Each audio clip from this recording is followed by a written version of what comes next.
You stayed regulated and then you co-regulated. So the only way a dysregulated child can get back on course, they have to have, hopefully, a parent who can regulate with them, because then you asked her questions so she could get out of here back into her prefrontal cortex. Beautiful. Interesting.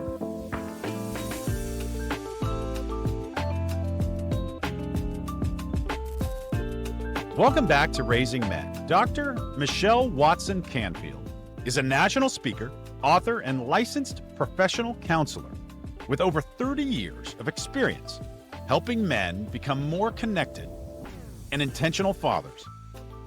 She's the founder of the ABBA Project, a forum for dads of daughters in their teens and 20s, and the host of the Dad Whisperer podcast. Alongside her husband, Dr. Ken Canfield, she co-chairs the Father-Daughter Initiative at the National Center for Fathering. Her best-selling books, Dad, Here's What I Really Need From You, and Let's Talk, have equipped thousands of men to bridge the emotional gap with their daughters, and in the process, heal their own wounds. Welcome to Raising Men, Dr. Canfield. I'm so glad to be here. And you can call me Michelle. Hey. Okay, I will call you. You know what? You worked hard for that title, so I'll call you Dr. Michelle. How's that? I know how much work that is. So, Dr. Michelle, this is a real treat. We were talking about the podcast is about raising men, but the focus of your work has always been about daughters. I'd love to understand what is similar and dissimilar about that. So what first opened your eyes to the unique dynamic between dads and daughters, and how did you get into this? Well, I've been mentoring and kind of coaching young women and teenagers since I was 19. I'm now mid-60s, so do the math. That's a long time, over 45 years, which simply means I'm old. I mean, I once heard Oprah Winfrey say, the best invention of the 20th century, guess what? Hair color. You know what? I can see that. I I would look much older if I went gray. But anyways, I digress.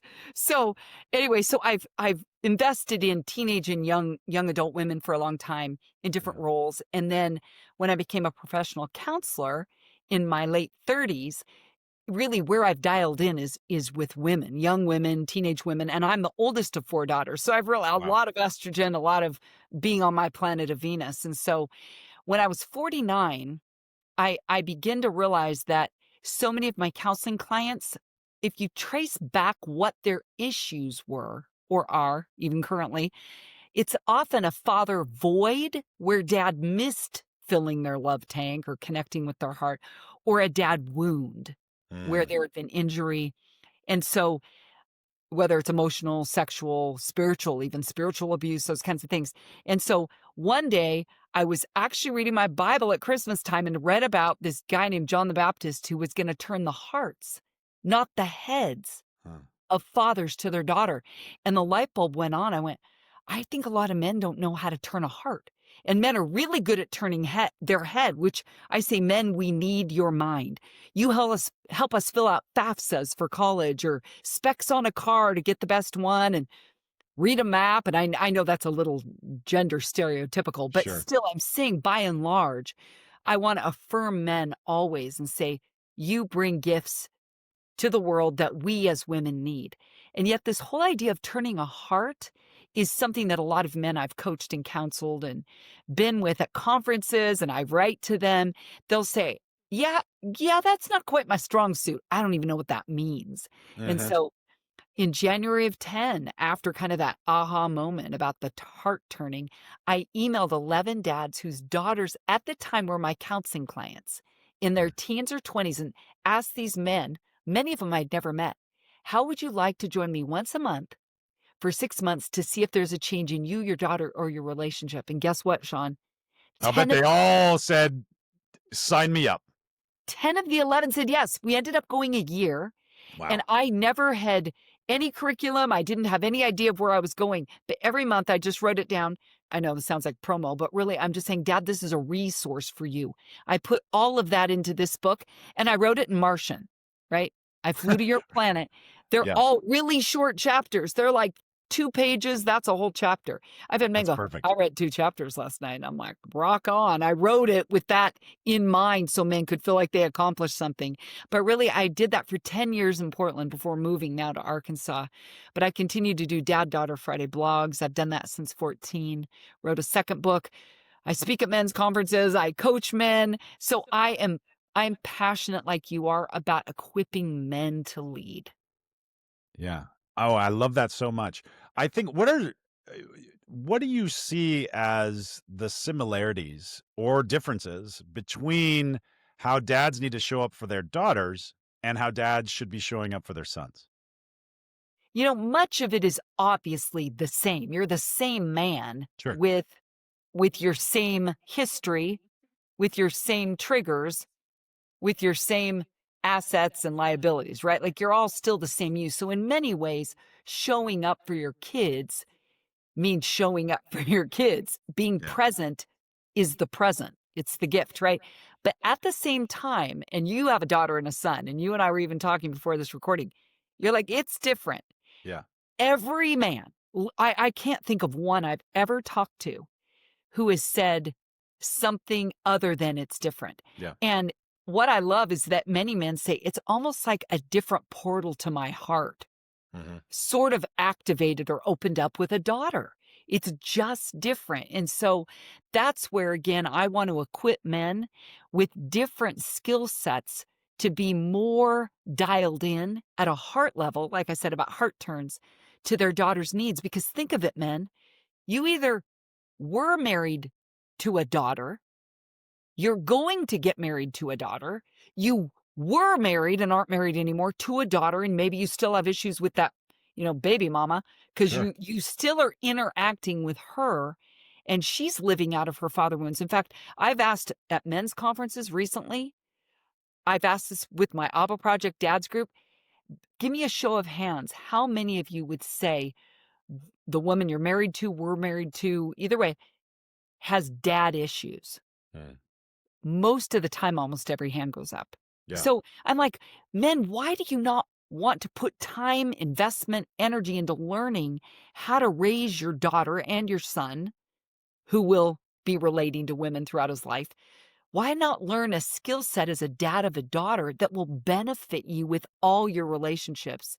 Because being more soft, more tender, more emotive, better listener, that will make you a better man by what you learn in pursuing your daughter's heart, but it extends to all your relationships.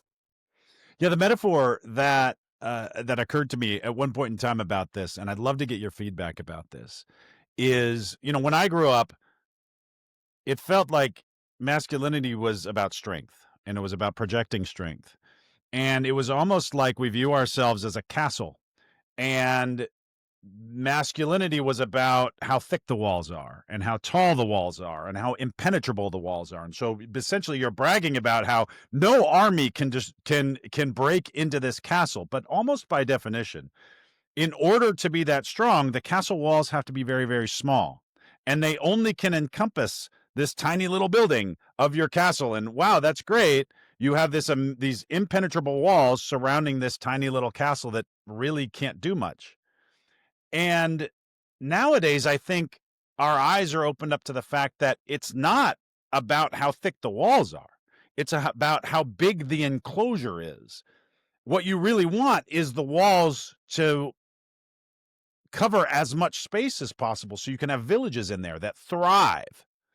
And that means by necessity that you're going to look at the way to be a man differently. The walls have to be smaller. They have to encompass more area. They have to be farther out. They have to have more fertile land in there. What do you think about that metaphor? It's interesting when you first started talking about that, Sean, the thought that came to me, which I don't think necessarily lines up with your metaphor, but I was thinking about I think every person has walls, but I Yeah. liked how you're saying maybe it's more communal. But Mm. I think even individually, we all put up walls when we don't feel safe. And so I was thinking more like individually, every man, what do Yeah. his walls look like? And if he has a drawbridge from his heart to his daughter's heart, Mm. she'll know she can approach you at any time and your drawbridge will go down. And that's what I was thinking when you were giving that metaphor. Yeah.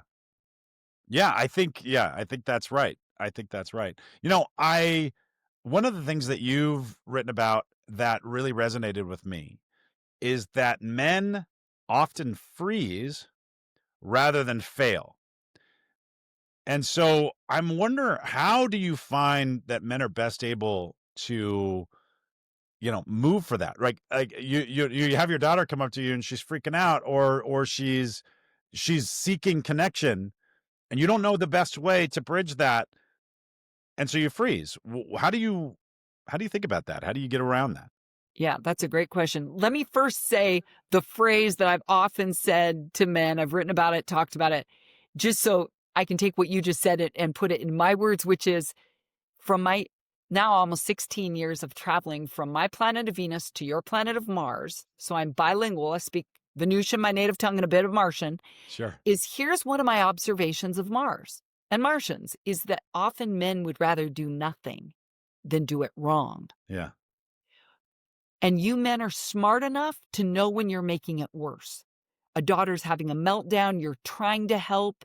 She gets more angry, more upset, more emotional. And you're smart enough to go, you know what? I'm going to back up, back off, and let mom go in. She's a girl. She'll do better. Mhm. No, no, no, no. That's what I want to talk about the freeze here in a minute. But so Yeah, what because the signal that you're sending to her is, I'm not here for you for that.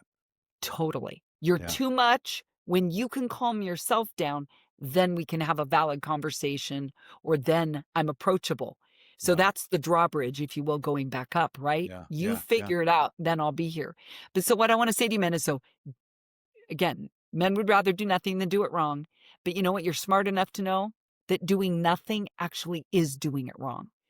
So Yeah. I found a lot of men that I've coached, dads will say, I know I'm not doing it right, but I have no idea what to do different. And so that's the piece that I say, I want to help you do it right because I know that's what you want. And think about all the action figures that you loved when you were little. Who was your favorite, Sean? Snake Eyes from G.I. Joe. Okay, there you go. Would you have liked Snake Eyes if he didn't take action? No, that was in fact, Snake Eyes didn't even talk. Okay, but he moved. He took Yeah, action. He that's got right. it done. So if you're as a dad, you as a dad want to be a hero to your daughter, to your son, you have to take action. And I think this bridges over to the freeze response, which is actually something in our nervous system, where this is the middle part of our brain where we have a emotion. Mhm. And when we get really triggered is the word. Mhm. You know, pull the trigger. There's a loaded gun. When Yeah. we get triggered emotionally, we flood, it's called, this prefrontal cortex, which is where we think and have good reasoning and judgment and make good decisions. Yeah. We go offline. And so a lot of us, myself included, anger's been one I've dealt with a lot in my life. It's kind of a go-to for me. But that anger response, often then, men, you're flooded. And it may not look like you're in freeze, that you're more in fight. Mhm. Or flight is the leave. Freeze is you just don't know what to do or say. And then fawn is the last one, which is more like you implode and just give in, Right. a surrendered posture.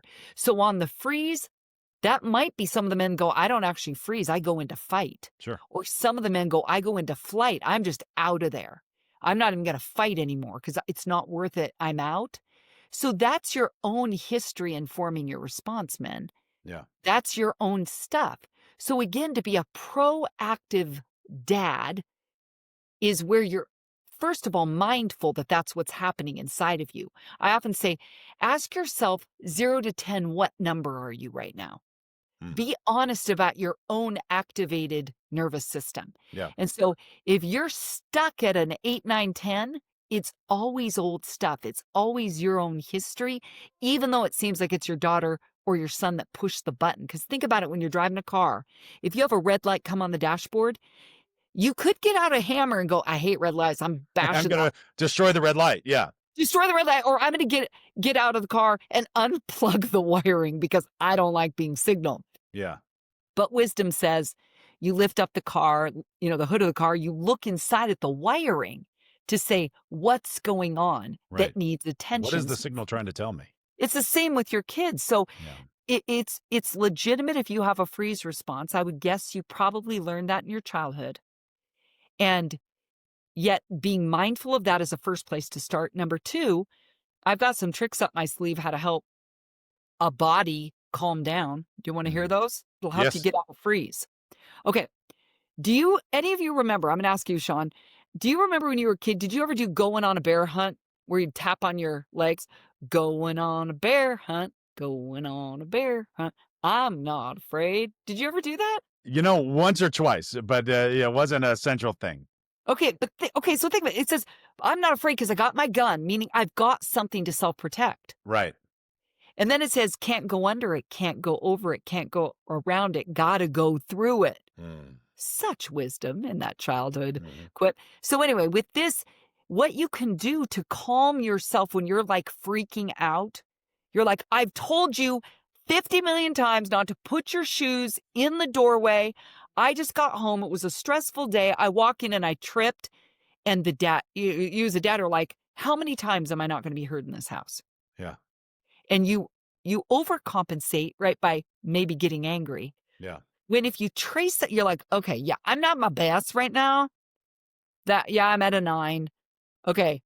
You could do the going online hunt. You can tap on your, like, it's called bilateral stimulation, like we do in REM sleep. It's back and forth, right, left. Our Sure. eyes go Yeah. back and Yeah. forth. Yeah. To calm ourselves, go for a walk. Before you blow, you gotta go. Like, get yourself grounded. Like, Yeah. you could do this is maybe sounds maybe feminized, but it isn't. It's a skill. It's a ladybug. Breathe in, blow out. Like, you gotta calm yourself and get the oxygen mask on you first so Uh-huh. that you can be the dad you wanna be to your kids. Yeah. The metaphor that I like to use for that is, we have two different brains in us, right? You talked about that, the prefrontal cortex and the limbic system. Yep, And so the limbic system is like your Conan the Barbarian brain. And you need that to fight the yep, saber-tooth tiger or, get out of the way of the oncoming car. And it's the place where the emotional signals are the meaning, right? The fear that happens when you see the car coming, you don't have time to inspect, oh, what is this fear trying to tell me about my deeper sense of being or whatever it is. It is, oh my gosh, there's an oncoming car. I have to grab my kid and jump out of the way. And then the prefrontal cortex is like your Sherlock Holmes brain. And in our modern world, the vast majority of the time, you'll get better results and have a better time and have a better life if you stay in Sherlock Holmes brain. But everything wants to drop you into that Conan the Barbarian brain. Everything. yep. And so the going on a bear hunt thing is a way when you recognize, oh, this is I'm dropping myself into Conan brain now.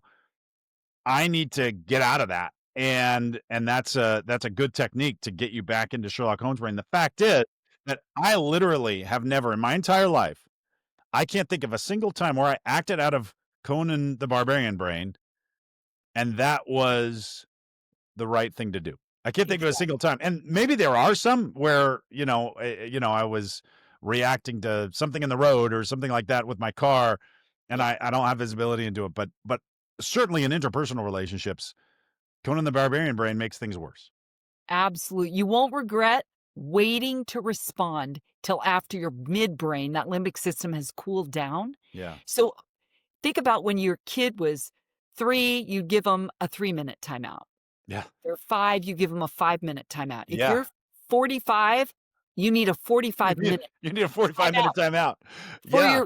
that Conan the Barbarian brain to calm down. Yeah. And anything you can do with right, left hemisphere movement, go for a walk, pace in the room, tap your legs, bringing that nervous system back into somewhat of an equilibrium, you will be the dad you want to be where you are more regulated because you all know this, but more is caught than what?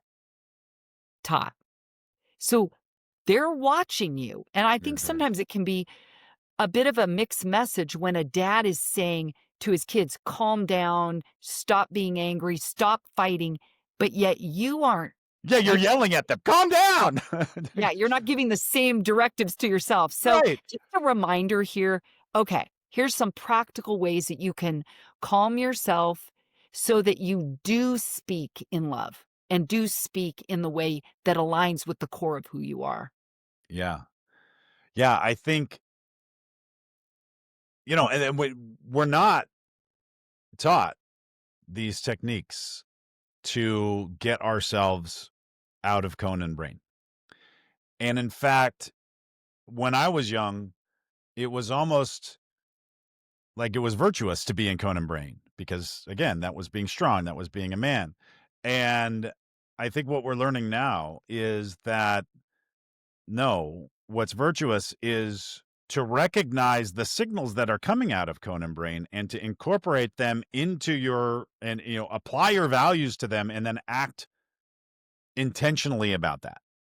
Yeah, And do the Sherlock Holmes thing as opposed to what, just acting as if the signal was the meaning.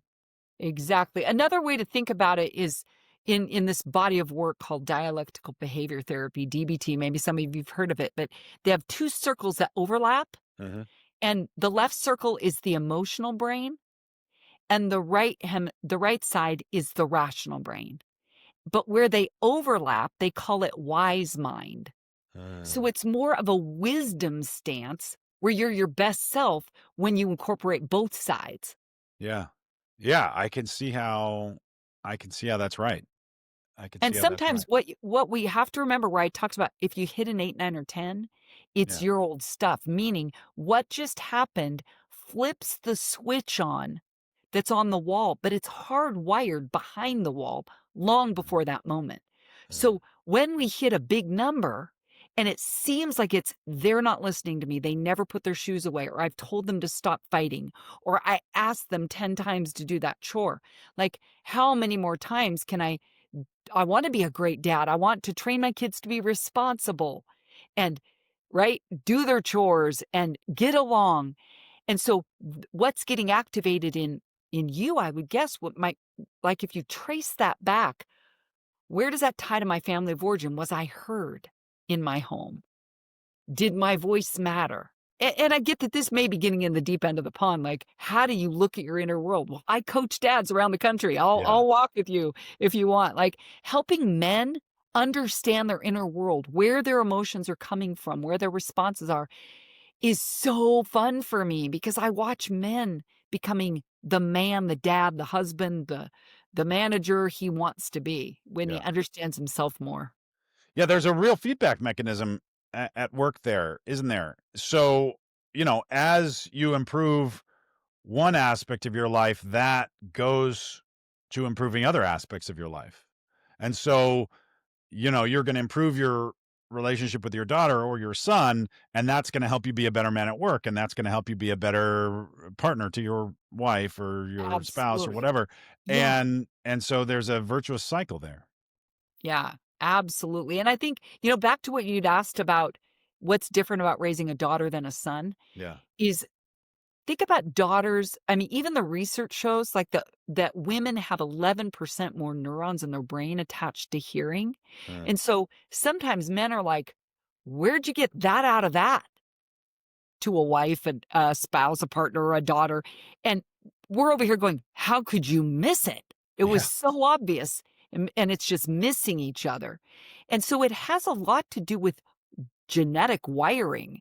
And so if you as a dad can understand your daughter more, that's why I've been doing now for 9 years podcasting and radio and writing to dad since 2014 going, okay, I'm gonna try to take what I know on my planet and help you know what maybe no one's told you. Yeah. And so because of that whole language thing, again, Lou Brizendine wrote a book called The Female Brain. There's research on what women are like different than men, right? And we tend to pick up on cues and facial gestures different than men. We're like, I don't know that you're listening if I can't see your face. And men are like, I don't want to see your face. It's shoulder to shoulder orientation is how men often feel more comfortable. And again, gross generalization. But when a Yeah. daughter is reading your face and saying, I don't know what you really are saying, or that you love me or you mean it if I can't see your eyes. Yeah. And so being mindful of that, you're developing a new skill set because your daughter needs your face. She needs to know not just what you think, but what you think of her. She's internalizing the messages that she reads on your face that you may not even know you're communicating. So this portal to your daughter from your heart to hers is also going to require a lot more listening by and large than with your sons. She needs you to hear her because on Venus we figure things out by talking. Sometimes we're like, and men, there's the book, the one where men are from Mars, women are from Venus, where That's right. Yeah. John Gray says men go into their cave Mhm. and they'll think and come out when they're ready. Don't go after them. And then they'll tell you what they think or what they learned or what they want to do. I'm telling you, for the most part, when we figure it out by talking. So men sometimes, as a dad, you may say, I can't even track with you. I don't even know what you just said. Right. If you tell me what you want, then I'll do it. Yeah, that's And right. Just give me the instructions and I'll go. yeah, and we're over Yeah. here going, I don't know, or I would have told you. That's right. But we Yeah. figure it out by talking. So we call that expanding your window of tolerance. Mhm. That sometimes men, you may say, my ears are bleeding. There's so many words. Because again, in that female brain book, she says, but men speak 7,000 words a day. Women speak 20,000, almost 3 to 1. 3 times. Wow. And so women are going, I don't know, but I'm talking. Even introverts have their own way of communicating. So Yeah. they're still talking. And so for dad, you to expand your capacity to listen, 2 ears, 1 mouth, all these skills that your daughter needs that'll make you a better man, even to your son. Yeah, I had an interesting experience about that this very morning. This morning I was very rushed. We got up, the whole family got up a little bit late, and we had some early morning things to have to do. And my daughter started screaming at my wife, and my wife said to her, "I don't want to be screamed at," and she left the room.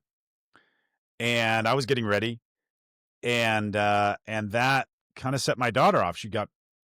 At first she was defiant, and then she got very upset because And she's 3 years old. she's 3 years old. Yeah, yeah. And then she started saying, "Nobody loves me. Nobody loves me. Nobody loves me." Wow. And I went over to her and I kneeled down, and I looked her in the eye, and we call her Mo. That's her nickname. Mm. And I said, "Mo," I said, "I see how upset you are, and it seems that you're upset that mommy walked away from you. Is that right?" She says, "Yes." And I said, "Do you understand why that happened?" And she said, "No." And I said, "Well, what happened when she walked away?" And she didn't remember. And I said, "Well, remember that you were screaming at her. And now you're screaming again. And is that working?" And she shook her head, and I said, "Let's take a deep breath together." And we did that. And she sat on my lap. And I said, "What do you think we could do in order to connect with mom again?" And she had no idea. And I said, "Well, we could try this. How would you feel if somebody were screaming at you and that made you feel upset and you needed to walk away?" And she said, "I would feel bad. And what would help you to repair?" And she said, "Well, you could draw me a picture, or you could give me a hug." I said, Uh-huh. "Or yeah, you could also apologize, couldn't you?" She says, "Yeah." And it got us into this solution mindset, but we weren't even able to get there until after we connected. Yes. Yeah. And I don't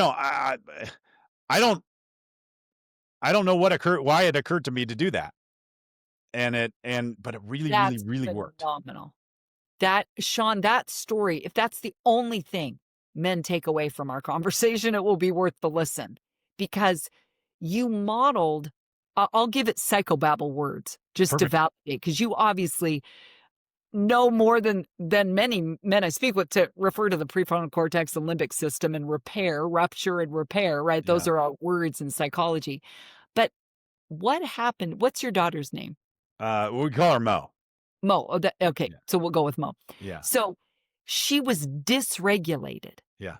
That her limbic system was on fire. Yeah. So remember, all of us, we don't want to be in that state. A lot of Right. times we don't even know we're in that state. And I think it's really interesting. We're learning a lot from a 3-year-old today, because what you Yeah. did with a 3-year-old will work with a 13-year-old, Sure will. a 30-year-old. Yeah. This is brilliant. This is wisdom.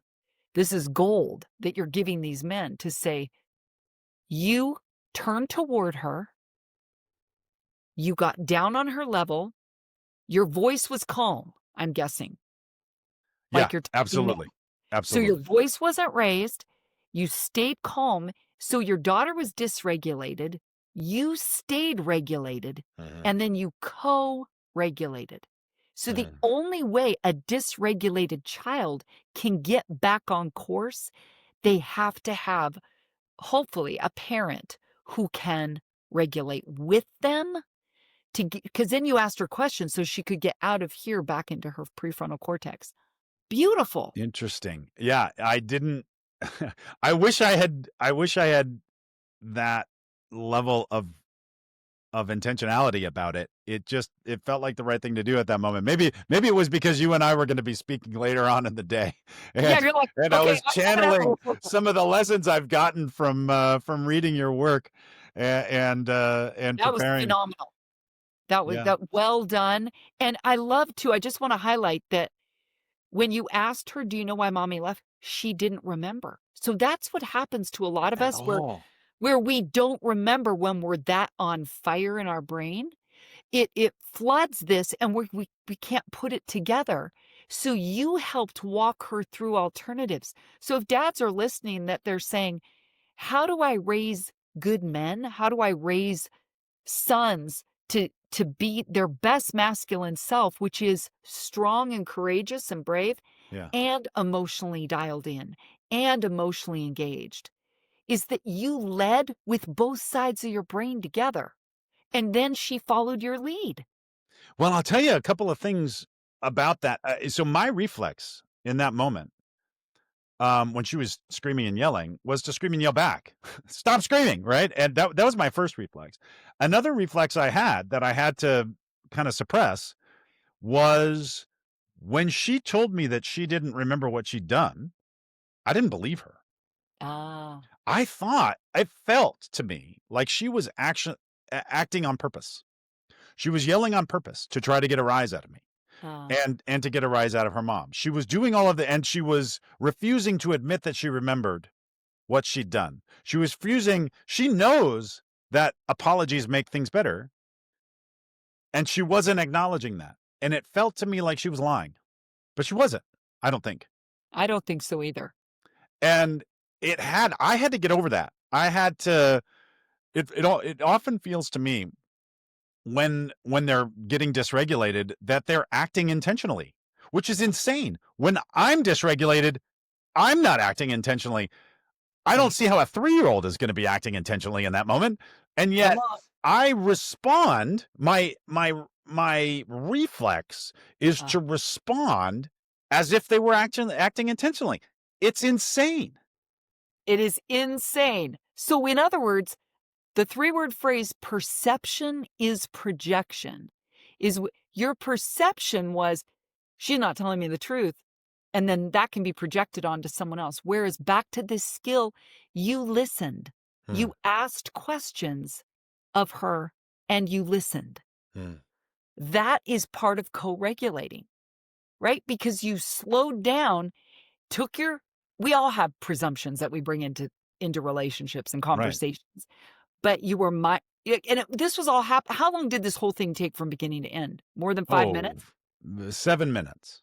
7 minutes to make a deposit into your daughter's life, Yeah. into her heart space to go, "I'm heard, I'm seen, I'm loved, I'm guided, I'm held," which isn't always physical, it can be emotional, Yeah. to bring her where you wanted to go, and you led by example. I mean, come on. Well, I hope I can have the presence of mind to do that more often. I often feel like I mean, I felt really good about that interaction and how it went. And I do not think I feel that way about 10% of Okay, the but interactions I that's have with my fair. kids. That's fair. I'm in the same boat. I mean, we all are human, Right. but at the same time, your podcast is about investing in men. If they don't know where to go to ask for directions, you're like, I'm going to come to you. I'm going to bring Yeah. this to you. Let me even add another practical action step so I that love it. you can be an Yeah. action hero that springs off of what you just shared is you asked your daughter questions. Now, Yeah. some men are not naturally skilled in knowing how to do that. Hmm. So that can add to the freeze. I don't know what to say. Yeah. I'm clearly going to make it worse. I'm out. But then would you have ever in a million years, or your wife would probably be brokenhearted if she knew that Mo felt she wasn't loved?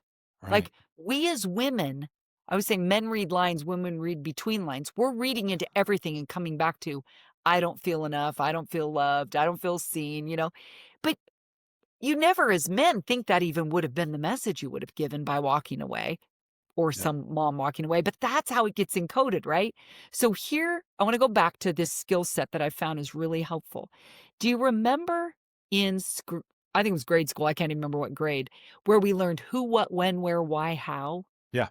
We all know that that was something we learned about how to ask a question. Right. So Dad, here's what I say is take that template, you already know it, and now apply it to the key word or the last word of your daughter's sentence.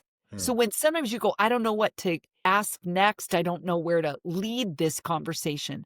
Let me give you an example because you just heard Sean say he naturally, intuitively led her through this. What do you think was going on? Why do you think mom left the room? I don't know. So I say use why the least because it's often a why, I don't know. But again, she's 3, of course she doesn't know, but Yeah. probably if she's 13, she's not gonna know either, or 23 or Right. 33. But Right. going back to this idea of how do you ask a good question, men? Who, what, when, where, how are the ones you wanna use the most with Mhm. the keyword or the last sentence. So you could say, "Honey, what are you feeling right now?" Maybe just start general. She's clearly having a meltdown. What's going on? See? We're talking about using your voice. Your dog's using your voice.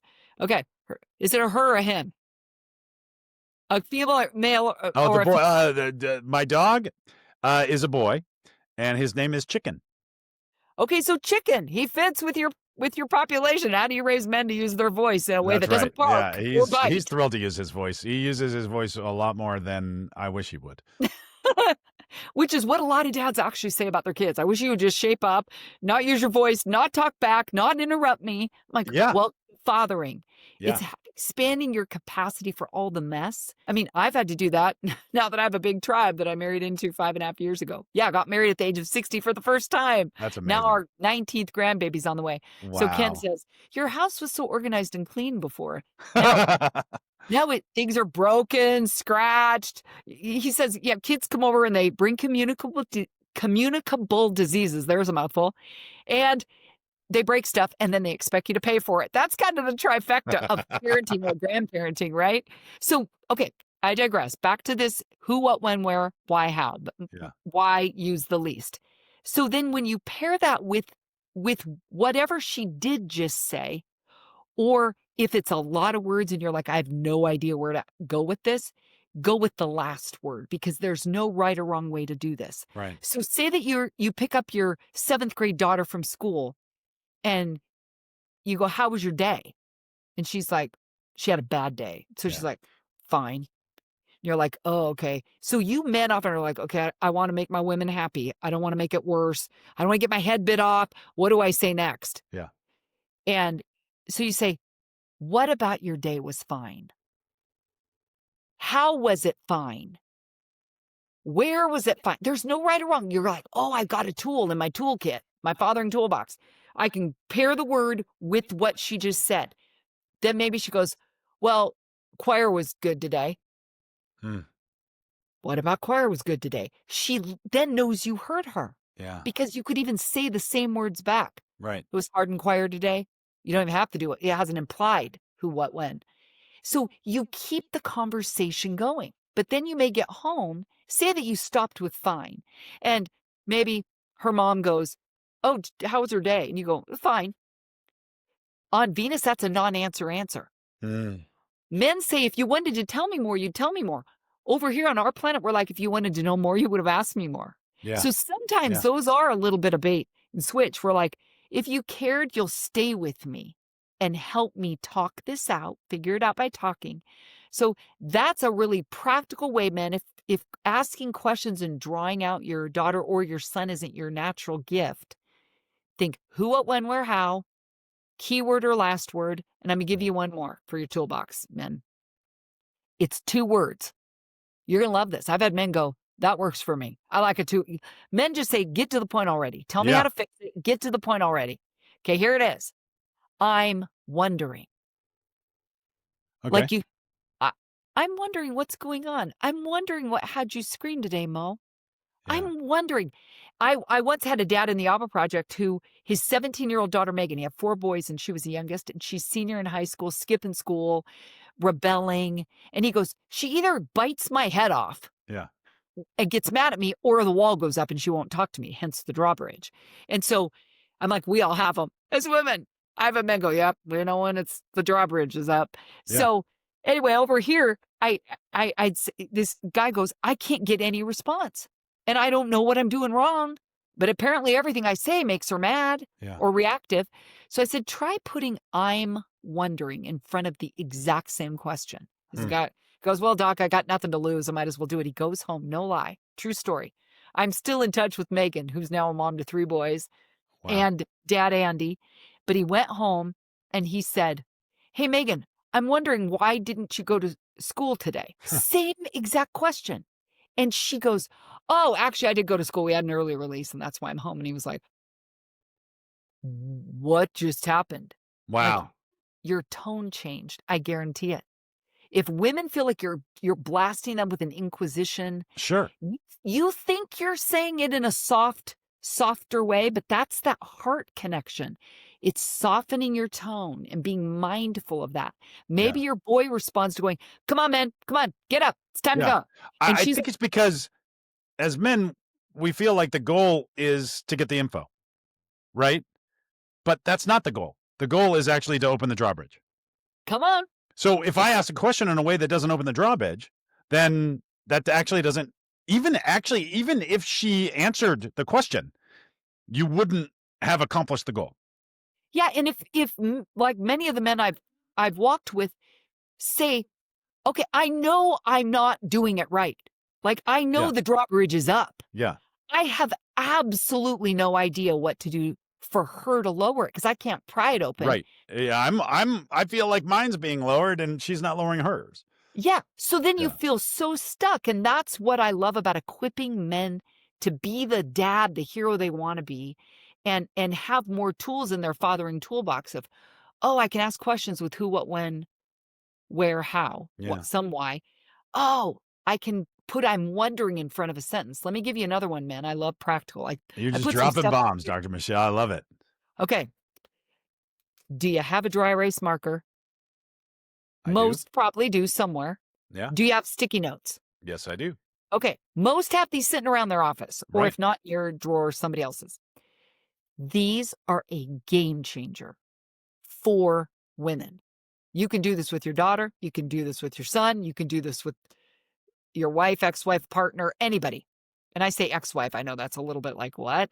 But that woman also probably has wounds. Some of them maybe from you. Sure. This is a way you can be a proactive dad. So for us as women, mirrors are not usually our best friend. Just saying. I've had an eating disorder. I did my doctoral dissertation on eating disorders. I've taught grad students on eating disorders. I speak at conferences on eating disorder. This is it's my lane, right? Yeah. And I'm telling you, if you men would hear what the women in your life say in their head, and it switches, it may be around 9 or 10 is where it starts to shift. I'm sure Mo loves looking at herself in the mirror and making faces. Yeah, you're right. She does. And I wish they could all stay there where the mirror's their friend. But something happens along the way where the mirror is almost talking with saying every flaw. I mean, think of Snow White, mirror, mirror on the wall. Who's the fairest of them all? Who said that? Do you remember? The witch. the stepmom, the wicked witch. She's the woman with the power who's Yeah. asking an inanimate object to tell her whether she's beautiful. Women are still doing that every day. Yeah. Inanimate objects, the mirror, the Yeah. scale, the size. By and large, men are like, whatever. Oh, I'm good. Hey, look at that. In the mirror. It's Yeah, it's wrong. sort of the opposite. We look at the mirror and we see the tiny little muscle, or that's the thing that is just slightly. Oh yeah, my abs look a little bit better today, and we're like, yeah. But Come but you on. guys, it's like you see just your flaws. Yeah, we just see the flaws. You're going, yeah. Oh, I can see some work, my working out showing. Yeah. So, for a dad, here's another practical thing for your fathering toolbox to be proactive is the power of your writing on her mirrors in your handwriting or on a sticky note with your handwriting. See, it stands out from technology. Is I promise you, I can tell you story after story of women, young girls especially, who save them. Like one dad, Wow. all he wrote was to his daughter Maggie, "Have a good day." It wasn't even, "I love you. I'm glad to be your dad. I'm proud of you. I'm praying for you." Yeah. You know, it wasn't even that. It Yeah. was, "Have a good day." Yeah. When I went over to their house, she had taken it off the bathroom mirror and put it next to her bedroom door on the wall so she would see it when she left. Wow. Are you kidding me? This is a power tool Yeah. to put in your toolbox that if your daughter's going through a hard time or your wife, women love this too, write on the mirror. Write, put smiley faces and hearts and love you. I can't believe I get to be your dad or your husband or the dad to our son or daughter. Mhm. You can't water the soil of her heart enough with your words. Yeah. And yet we all say things we regret, but this is a way to counter because we know, they teach that the love bank is 5 deposits to 1 withdrawal is a really good ratio of a healthy love bank. Just like in if you have more withdrawals financially than than You're deposits. you're gonna run out of money eventually. Yeah. Yep. So a way to just be mindful of a deposit in her life and her heart and your sons as well, need your words. They need life breathing words in order to internalize your view of them and become the young man or young woman you want them to be. Is you have so much power, men, to shape how your children see themselves. And I think men don't hear that message enough Yeah. that you're told more what you're doing wrong or you're getting corrected. And I just want to affirm you. In fact, I just reread a message from a guy named Tom this last week that he wrote me a few years ago. And I'd forgotten that we'd had this Twitter exchange. And I reread what he wrote. And he said, "I wait to the end of your podcast every time where you say, 'Go dads.'" He says, "I don't have too many people cheering me on." And he goes, "Sometimes it makes me emotional." So Sean and I are saying today, go dads. Go dads. Matter. Absolutely. Your view of your kids is being internalized. And hopefully this conversation will up their intentionality and awareness of how important every single thing they do or don't do matters. I love that sentiment. Now, before we wrap up, I like to ask every guest this same question. So, if you could distill everything that we've talked about into one guiding principle for fathers raising boys or girls, or something, maybe you try to live that yourself, or maybe you've seen this work in the men that you've worked with, what would that principle be? Okay, welcome to Venus, where words, we have a lot. I Yeah. have 2. Sounds I don't good. know if I No, can that's great. distill it to one, but Yeah. what I would say, some of it I just said about never underestimate the power of your influence as a father. Hmm. Never underestimate the impact that you have on your daughter and your son's life when you show up. The research shows that every area of your child's life is better by feeling connected to you. So, really, what I'm saying in that never underestimate the power is I'm talking about connection, which Mhm. you used that word earlier about connecting with Mo. And that word connection is everything. It'll override when you say it wrong or do it wrong or mess up or cause hurt, make amends. But it's the heart connection. When you show up every area of your kid's life. I'll say when you show up in your best way too, right? Yeah. Not perfect way, but your Yeah. best self. Is just never underestimate the power of your presence.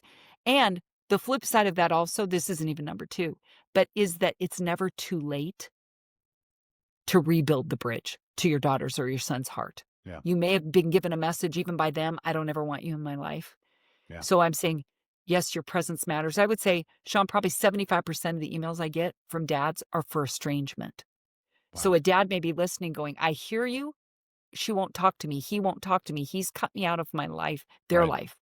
And I'm saying, this is I told you, a Venusian way of is saying what you want me to say. Because I got to give dads practical action steps, not just theory. Yeah. So dad, if you're estranged, where you say, I want to show up, but I'm being blocked, go get a journal that looks like the style of your son or your daughter and begin to put entries in it with a date. It's like a time capsule so that when the time comes, maybe years down the road, that the door's opened again, the drawbridge goes down, you have a time capsule to say, here's the date you were never far from my heart. My heart was open, but I had to honor your no. That's a way, Dad, that you can show up and be present in the present, even if you're cut off from them, right? Dreams you have for them, wishes you have for them, memories you have of them. So that's kind of part 1. What I distill everything down to is never underestimate the power of your presence. And if you can't be present, that's a way to keep hope alive for you. The second part of my answer, that's what to do. Do know how important you are. This is a don't do. Okay. Drop your anger. When you are living in an angry place, again, that's your own stuff, 8, 9, 10. But here's the thing to know is that, Dad, your anger will do more to destroy your kids' spirit, their ambition, their heart. They'll internalize of you that they're not worthy. If you had a dad that was angry, men, you know what I'm talking about. That's right. Yeah. And you don't want to repeat that. You get to change it in your generation. And 2 years ago, I had a interview with a guy. Men in the Arena is the name of that men's organization. And he took a 47-second clip where all I said was, men, drop your anger. Your anger will do more to make her stop believing in herself and give up and stop trying and believe that she's not worthy by just an angry response. And guess what? It went viral, 3.2 million views, just from this 47-second clip where I said, men, make a commitment today with your mouth that you will never respond in anger again. You can determine that. And I had a guy I was coaching around that time that said, you know what? My whole life I've been trying to control my anger. Yeah. It never even dawned on me that I needed to actually drop it. Like almost like divorce my anger. Like, you're not going to be allowed anymore. I might feel it, but it's not going to come out. So I'm saying, do know how important you are, men, and don't respond in anger. That's a twofold way to be the hero you want to be and that your daughter and son need you to be. That's fantastic. Dr. Michelle, thank you so much for reminding us that the work of fatherhood starts by facing your own stories and so that we can show up for our kids. You can learn more about her work and the Dad Whisperer podcast. And her excellent books. The links to all of those things are in the show notes. Dr. Michelle, thanks again. This has been an absolute pleasure. Thanks, Sean. It's been great to be with you. Keep up the great work as a dad. Thank you so much. Go Dads. Go Dads. All right. I love it. Raising Men is produced by Phil Hernandez. This episode was edited by Ralph Tolentino.